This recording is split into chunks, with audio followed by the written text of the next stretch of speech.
Why, hello there. I'm Leslie Martin. I'm currently a rigging artist at Mainframe Entertainment. I used to be a technical artist at MPC, and then I went to Sony for character effects.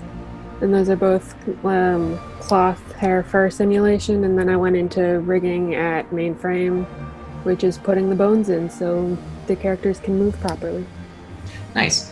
A large contingency of the viewers on our platform are either aspiring artists or artists still studying. What advice would you have for those who are students currently going to college for animation, various components of animation or VFX? Save all of your work, as I said before. I guess the most important things, other than saving all of your work, is to focus on learning what you like to do. Because if you just slog through your classes and do what the assignments are and don't really figure out what you want to do with those assignments, then what are you even doing at school? School is there for you to figure out what you want to do with your life. That's the point. It's training you to have a life after it. Yeah. And if you just do what the teacher says and the bare minimum and not much more and say, okay, I'm done, this is it, I'm turning this in, then you didn't actually learn much of anything. You got a grade, and that's not good enough. Yeah, you didn't learn where your strengths are. You didn't learn where your weaknesses are. You didn't try to make it better. You didn't push yourself.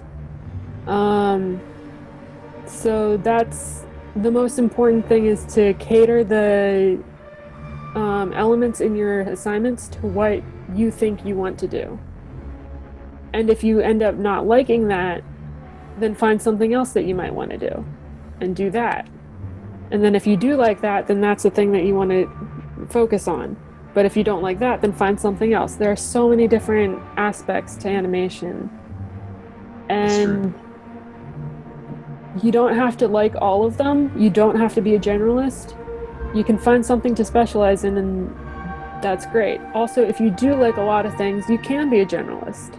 There are studios who want generalists, and they want you to know how to do everything. And you don't have to be great at any one thing, you just have to be good at everything. Yeah, So there's a lot of freedom. There's also positions for that. So if you don't find yourself excelling at one thing but being mediocre at everything, that is okay. Don't hold that against yourself. I know some people who are like, well, I'm just not excelling at anything. I can do all these things, but I can't do anything really, really well. And they said this to me because I really loved rigging. And they're like, how do you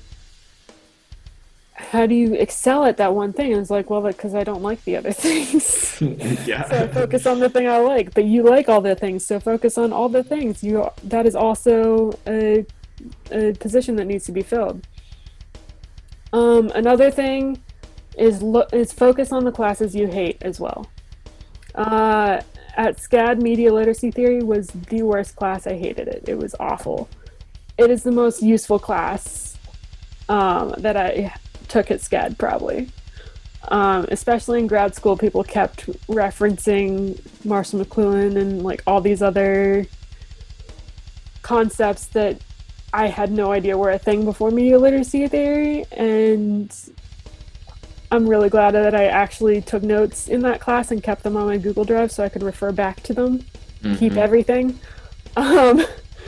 Yeah, so the classes that you hate are probably there for a reason.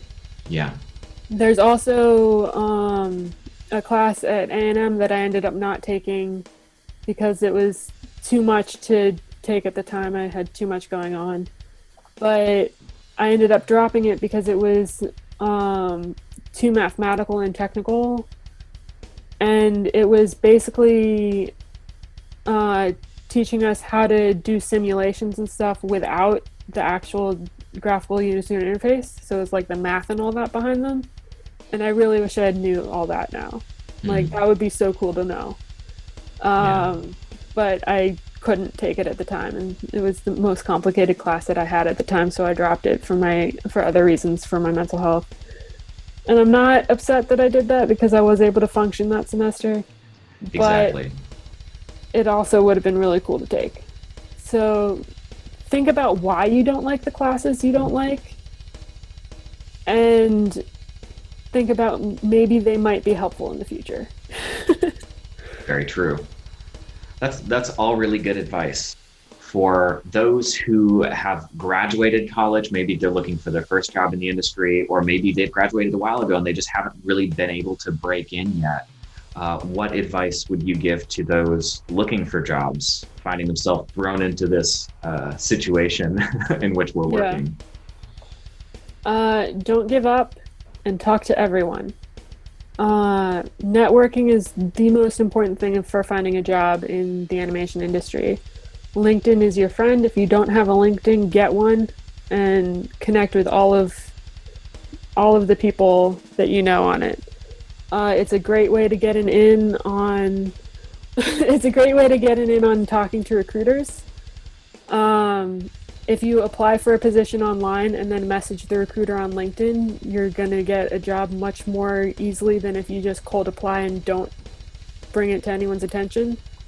Circles like the Women in Animation circles and other like SIGGRAPH and special interest groups, all that. Those are great ways to meet people who are good networking resources and good job resources. Really, it's all about who you know and how willing you are to talk to people. Yeah.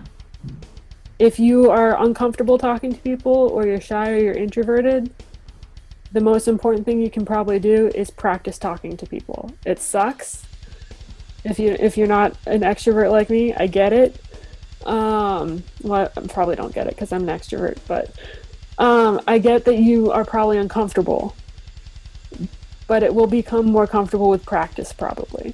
It's true. And I can speak to that as someone who's very not extroverted. I recharge my batteries through alone time, and then I expend my energy through interaction. But I see conversation, networking, spending time with friends, really, because that's just kind of how you have to approach it. Is the benefit for you is that you get to make new friends, and if you just look at it as I'm going to make a friend who also, maybe is a recruiter or works in this field, then my focus isn't necessarily what they can give to me, but just kind of presenting myself as I would to someone with whom I want to have a friendship, which is rewarding and warm and fun. And I think that takes a lot of the pressure off, and it makes it a little less stilted and a little less weird. You can be a bit more genuine. Mm-hmm. And yeah, it's a skill, and you don't have to do it all the time. You have to turn it on and turn it off, like anything else. Yeah. Yep. Another important bit of advice that's the most important and helpful advice that I ever got for if you do get an interview and you're in an interview and you're talking to people, they're just people.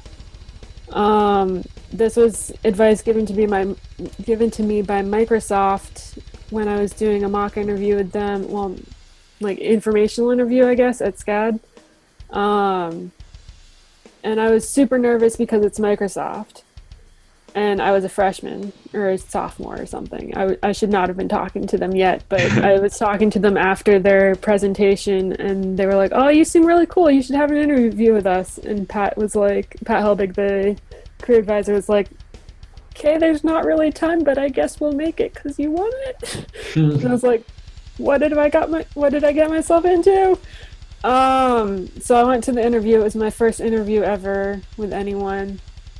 And I didn't realize how nervous I was until I was sitting there and I was like shaking a little bit. I was like, and my voice was like vibrating and like it was bad. And they were like, "All right, hold on.